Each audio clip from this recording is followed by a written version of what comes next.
皆さん、こんにちは。ゆきです。今日何か気づきましたか？そうです。実は美容室に行ってヘアカラーとトリートメントをしてきました。さて、今日は褒められた時、日本では何て言うの？というテーマで話してみようと思います。皆さんの国では誰かに褒められた時、何て言いますか？日本で日本人の友達のことを褒めたのに否定されてしまって悲しくなったことはないですか？実は私もあるんです。例えばこんな場面想像してみてください。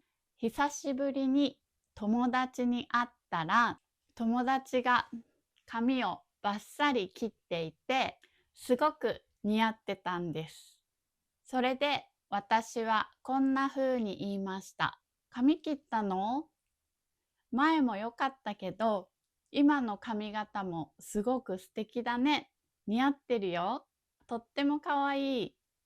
その友達はそう言われて何て言ったと思いますか？そんなことないよ。皆さんこう言われたらどう思いますか？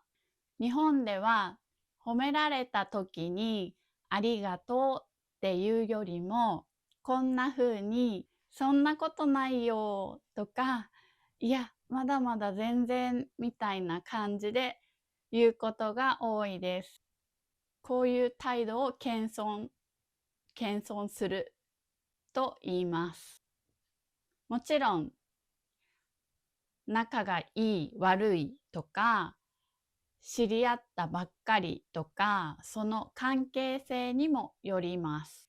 例えば仲がすごくいい友達だったり、家族だったり、そういう人から褒められた時は、素直にありがとうっていうことももちろんあります。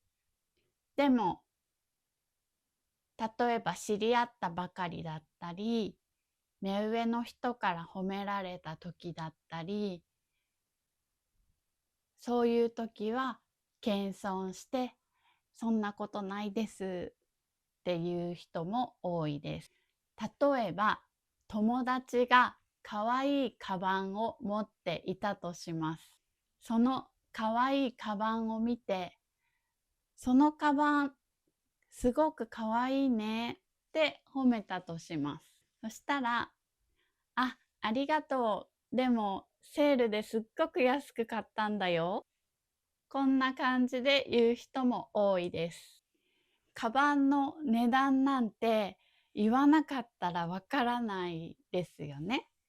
だからわざわざ言わなくてもいいのに、この可愛いっていうのは否定しないんだけど、別の方法で少し謙遜したりします。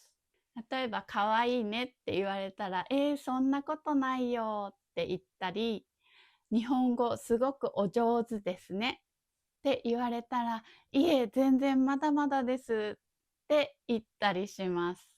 皆さんの国ではどうですか？褒められた時はこういうふうに答えるよっていうのがあれば教えてください。でも私は個人的には褒められたらありがとうって言いたいです。今日もここまで見てくれてありがとうございます。皆さん、日本語を頑張って聞く練習をしていて本当にすごいです。これからも日本語をたくさん聞いて、たくさん使ってくださいね。